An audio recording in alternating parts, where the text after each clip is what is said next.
For me, it really started with exposure to APIs as a different way of integrating electronic health records. Sansoro's story for me begins with Jeremy and Dave. Jeremy and I were working together at Leidos Health at the time, healthcare consulting group, and Dave was one of my clients was Cleveland Clinic. Dave Levin was the CMIO at Cleveland Clinic, and in a previous life he had spent some time at Tampa General, and that's where he first met Jeremy, our CEO.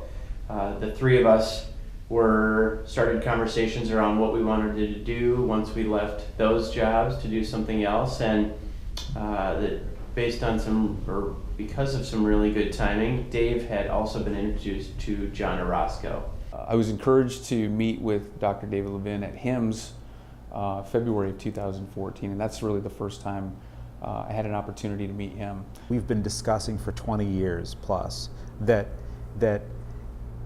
digitizing health information will lead to insights and capabilities and workflow improvements, and therefore better outcomes and lower costs and happier patients. It seemed pretty obvious to me that one of the bottlenecks, one of the issues we had to resolve in order to go faster and get to a better place was this data liquidity, the ability particularly to integrate to the electronic health record. And so we got together, we started to brainstorm and sort of talk about some of the stuff that he had worked on, some of the stuff that I had been working on. After my dinner with Alan Portella at HIMSS, where basically over dinner I described to him what we were thinking of doing in starting Sansoro, and he said to me, "You're hired." We were sitting out and he was telling me about this idea, and that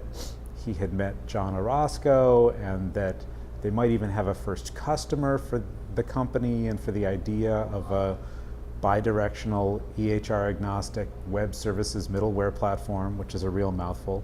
2 weeks after the HIMSS event, the digital health vendor that we were talking to was so interested they asked us to come down to San Diego and have a meeting, and we had a great meeting. I then had to call my future partners and say, we really need to start this company. We have a customer. That's when Dave introduced me to Jeremy and Mike, and shortly after that trip we took to Kansas City or to San Diego, the four of us met and really talked about how we may start this as a company. We just started building the company, and we're incredibly lucky to have a paying customer very early on. That meant we didn't have to go out and raise a bunch of money and immediately start our new company in debt. We had somebody who was willing to fund the vision, and from there we just started building out Epic and Cerner and then Allscripts, and the team grew, and we could continue hiring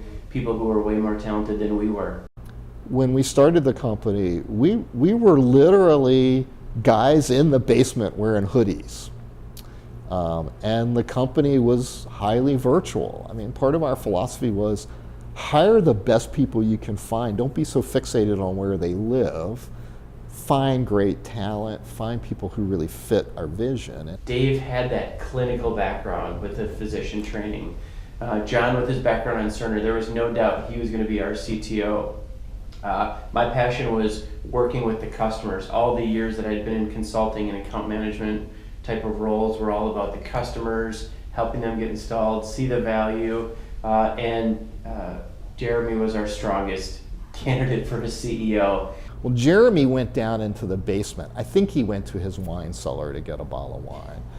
And the rest of us turned to his wife and said, "We think Jeremy should be the CEO. Is that okay with you?" And Catherine said, "Will he have to travel a lot?" And we said, "No." And she said, "Okay, then that's fine."